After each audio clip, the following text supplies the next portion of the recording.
नमस्कार दोस्तों आज वारी एनालिसिस में चर्चा करनी इतनी ज़्यादा ज़रूरी है क्योंकि लगातार इस स्टॉक के ऊपर सवाल आए थे और स्टार्टिंग जो मैं करने वाला हूँ वो इस लाइन से है और बहुत सारी चीज़ें इस लाइन में समझ में आ जाएंगी कि भाई वारी एनर्जी एक बहुत बड़े ट्रांजैक्शन में है जहाँ पर एक $3.5 बिलियन का होने वाला ये ट्रांजैक्शन जो अभी वारी एनर्जी एक ग्लोबल मॉड्यूल असेंबलर है। याद रखिएगा असेंबलर वर्ड वहां से बढ़ करके अब वो backward integrated solar power house बनने वाला है। और ये जो आप गिरावट देख रहे हो मैं आज भी कहूंगा वारी एनर्जीज के देखो चीजें हैं यहाँ पे आप देख रहे होंगे एक बुल इंजन है और कुछ फ्रिक्शन इंजन है, इन दोनों की मैं चर्चा करूंगा। बट अगर आप मुझे पर्सनली पूछोगे वारी एनर्जी ने जो आप एक तरह डेयर दिखाया है, डेयर वर्ड में इसलिए करूंगा बहुत कम इंडियन कंपनीज इस प्रकार के काम करती हैं और इस प्रकार का डेयर दिखाती हैं। और नो डाउट आज हम यूएसए के सामने खड़े हैं जहां पर यूएसए हर एक कोशिश कर रहा है हमारी कंपनी उसको नीचे लाने में। तो अगर वारी एनर्जी एक थ्रेशोल्ड से ऊपर जाने की कोशिश करेगी तो उसके ऊपर बहुत सारे आप सोच सकते हैं कुछ चीज़ें होंगी जो पास्ट में हुई भी हैं। बट एज अ कंपनी और जिस प्रकार की वो आने वाली चीज़ों में चाहे वो डोमेस्टिकली हो एक्सपोर्ट बेस में हो वो काम करेगी, वो मुझे पर्सनली बहुत इंप्रेसिव लगता है। हाँ, मैं ये नहीं कहता यहाँ से खरीदो मल्टी बैगर हो जाएगा, देखो चांसेस हैं। बट हाँ वारी एनर्जी मुझे ऐसा लगता है in the next 5 to 10 year एक बहुत जाइंट कंपनी जो एक डिसेंट रिटर्न, और मैं ये बहुत बहुत कंजर्वेटिव रूप में बोल रहा हूँ, डिसेंट रिटर्न आपको देगी। और एटलीस्ट 2030 जो अब बहुत ज़्यादा दूर नहीं रह गया है, टिल 2030 वारी एनर्जी जिस प्रकार के प्रपोजल रखी है, ये जो फ्रिक्शन आप देख रहे हो ना, एग्जीक्यूशन रिस्क ऑन $3.5 बिलियन, और जब आप बड़ा कुछ एग्जीक्यूट करने जाते हो उसके साथ जुड़े हुए रिस्क आते हैं। अगर वो एवरेज से थोड़ा भी अच्छा कर लेते हैं मुझे ऐसा लगता है there is no stopping right now. तो आइए चर्चा करते हैं। आपसे रिक्वेस्ट है सब्सक्राइब प्लीज किया कीजिए, लाइक किया कीजिए और औरों के साथ शेयर जरूर कीजिएगा। तो देखो एज ए इन्वेस्टर मैं हमेशा कहता हूं तमाम चीजों को सेंट्रल बेस में रखो। तो भाई बुल केस क्या है? नो डाउट वारी एनर्जी एक undervalued related to sector peer है। वारी एनर्जी अब बहुत ही अंडर वैल्यूड कंपनी लग रही है। मैसिव ग्लोबल स्केल 26 गीगावाट का इंस्टॉल्ड कैपेसिटी है। कंपनी हाइपर इफिशिएंट रही है और मैं बता दूं आपको ये मुझे अडानी पावर, अडानी ग्रुप, क्योंकि at the end of the day execution कौन कर पाता है, तो मुझे ऐसा लगता है अडानी उन चुनिंदा कंपनीज में से एक है जो इंफ्रास्ट्रक्चर, बड़े कॉम्प्लेक्स इंफ्रास्ट्रक्चर बहुत अच्छे से करती है। हाँ, कई लोग ये कहते हैं उनको कि भाई उनको बैकिंग बहुत है, गवर्नमेंट से बहुत बैकिंग है और कई हद तक वो दिखता है। बट वारी एनर्जी से मैं इतना ज़्यादा सरप्राइज रहा हूँ। अच्छा डिस्क्लोजर में बता दूँ आपको, वारी एनर्जी में भी अपनी इन्वेस्टमेंट नहीं है, तो अगर आपको लग रहा हो कि मैं इसमें ऑलरेडी इन्वेस्टेड हूँ जब ये वीडियो रिकॉर्ड कर रहा हूँ, तो ऐसा नहीं है। हाँ, क्या मैं करने वाला हूँ? जी हाँ बिल्कुल। कब करूँगा ये थोड़ा सा टाइमिंग ऊपर नीचे हो सकती है, बट मैं या मेरी फैमिली मेम्बर वारी एनर्जी में इन्वेस्टमेंट की बात ज़रूर करवाऊंगा ना। ये एक हाइपर एफिशिएंट कैपिटल यूटिलाइजेशन कर रही है, आरओसी 38% जाता भाई साहब। प्रॉब्लम जो मैंने कहा $3.5 का अगर आप इतना बड़ा एक्सक्यूशन करने की सोचते हो उसके साथ रिस्क आता है। फिर आप अगर इतना बड़ा इन्वेस्ट कर रहे हो, दूसरा उससे रिलेटेड क्या आएगा भाई? Free cash flow burning. जो भी पैसे आप कमाओगे वो वापस से कैपिटल आप निवेश करोगे अपनी कंपनी में, तो जो फ्री कैपिटल फ्लो होता है वो सिर्फ जलने लगता है। और last but not the least मैंने यूएस का जिक्र किया था, vulnerability to US trade policy और टैरिफ्स। और जब तक डोनाल्ड ट्रंप हैं, एक चीज़ याद रखिएगा, वारिन में आप जो देख रहे हो ना कि इतनी अंडर वैल्यूड क्यों चल रही है यार, हमको कोई बहुत अच्छा रिटर्न क्यों नहीं मिल रहा, क्योंकि इन्वेस्टर डरा हुआ है यूएस पॉलिसी में। और US policy extremely erratic person के हाथ में, वो आदमी क्या करेगा किसी को नहीं पता।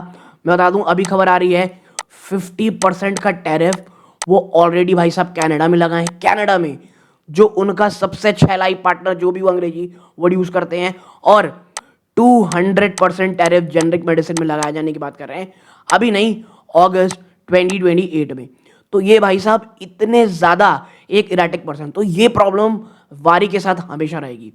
तो जो इन्वेस्टमेंट थीसिस है ना वो एंटायरली किस पे टिकी हुई है? एक तो extreme capital intensity without macro economic disruption, ठीक है। और अगर देखो चीज़ें इस तरह नॉर्मल होती हैं, सामने वाला ज़्यादा पगलाता नहीं है, तो फिर पगलाना वर्ड थोड़ा अनप्रोफेशनल हो गया, बट स्टिल आई वुड, क्योंकि उस आदमी के लिए और कुछ बड़ा अब्यूज़ नहीं कर सकते हो। तो अगर आप जाओगे तो थिंग्स मतलब कैन गो प्रेटी प्रॉब्लम। अब आते हैं दूसरी प्रॉब्लम में जिसकी चर्चा लोग नहीं कर रहे। मैं प्रॉब्लम क्यों कह रहा हूँ? Largest non Chinese solar module manufacturer globally. और मैं बता दूं एक चीज आपको, जहां से ही चाइना का वर्ड यूज हो जाता है इन ग्लोबल टर्म्स, आप समझ सकते होंगे वो कंपनी कितनी ज्यादा बड़ी बन चुकी है। आप देखें 26 गीगावाट की टोटल इंस्टॉल कैपेसिटी है, जो 22.3 गीगावाट आईपीओ के टाइम से था, वहां पर अपने आप को एक्सपैंड कर चुकी है। अब कईयों को लगा कि यार ये क्या एक्सपेंशन है, सिर्फ 22% था, 22 गीगावाट था, अब तो सिर्फ 26 हुआ है। ये भाई साहब गीगावाट हो रहा है, गीगा। एक गीगावाट की फैक्ट्री बनाने में हमारे भारत की कंपनियों की क्या हाल है, इवन रिलायंस की क्या हालत है, आप जाकर के पढ़ सकते हैं। आप समझिए एक जबरदस्त डोमिनेंट एक्सपोर्ट मार्केट है, जो 21 to 20 बढ़ करके 37.9% हो गई इनके टोटल रेवेन्यू का, डिपेंडिंग ऑन क्वार्टर, यानी ऊपर नीचे होता रहता है। Export actively flow to over 25 country, 25 देशों को ये फ्लो करती है, एक्सपोर्ट करती है। और देखो यूएसए क्यों जरूरी है, ये मार्जिन प्रोवाइड करता है। एक्सपोर्ट वारी एनर्जी आपको मार्जिन प्रोवाइड करता है। हाँ, एक चीज अच्छी हुई है, वारी ने खुद ही यूएस में एक अपना प्रोडक्शन कैपेसिटी ऑलरेडी लगा रही है। तो मुझे लगता है वारी एनर्जीज, अगर आप थोड़ी बहुत गिरावट देखा है, इवन पर्सनली अगर यहां से वारी एनर्जी 10-15% और गिर जाता है, उससे अच्छा कुछ नहीं हो सकता for a long term business के लिए। ओके नाउ, फिर आप आगे जब बढ़ते हो ना, आप देखते हो ये देखो ऑर्डर बुक, भाई साहब 50,000 करोड़ से ऊपर का ऑर्डर बुक है इनके पास, 47,000 53,000 करोड़ का, जो कितना बराबर होता है, 25 गीगावाट के बराबर रेवेन्यू विजिबिलिटी। यानी आने वाले 1.5 से 2 सालों के लिए तो इनके पास ऑलरेडी काम पड़ा हुआ है भाई साहब। तो जो टोटल प्रोडक्शन वॉल्यूम है, ये 12.6 गीगावाट रिकॉर्ड किया गया था फुल ईयर में, ये 77% का जम था। कैपेसिटी यूटिलाइजेशन ये 40-50% में टकी हुई है। While seemingly low, this is industry standard industry behaviour during rapid capacity ramp up. क्योंकि भाई किसी को भी लगेगा अगर 40 या ऑलमोस्ट सिर्फ 50% ही कैपेसिटी यूटिलाइज की जा रही है, तो कंपनी ऐसा कर क्यों रही है? ये एक इंडस्ट्री एवरेज स्टैंडर्ड है। ओके, क्योंकि आप ऐसा नहीं कर रहे हो कि आज आप बनाए डाले, नहीं, आप इतनी तेजी से एक्सपैंड कर रहे हो कि आपको पावर परचेस एग्रीमेंट और यूटिलाइजेशन करने में थोड़ा समय लगता है। लेकिन जिस तरह चीजें लगातार एक्सपेंसिव हो रही हैं, इन्फ्लेशन चल रहा है, इंपोर्ट के इशू आ जाते हैं, कंपनियां बिल्कुल भी रिस्क नहीं लेना चाहती। As new manufacturing line require months to stabilise and certify before full utilisation. जैसा मैंने कहा, सिर्फ बनाना थोड़ी भाई साहब, बना के खड़ा कर दिए, फिर पेपर वर्क, फिर आपको बहुत सारे सर्टिफिकेशन लेने पड़ते हैं, तब जाकर के आप एक फुल्ली यूटिलाइज्ड कैपेसिटी प्रोड्यूस कर पाते हो। ओके, तो ये चीज़ें हैं।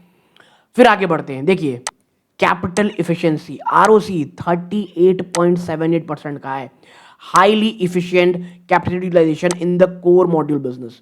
फिर आरओई 25% ज़्यादा है, driven by high asset turnover और एक्सपैंडिंग प्रॉफिट मार्जिन, लगातार बढ़ता हुआ प्रॉफिट मार्जिन इनका आया है।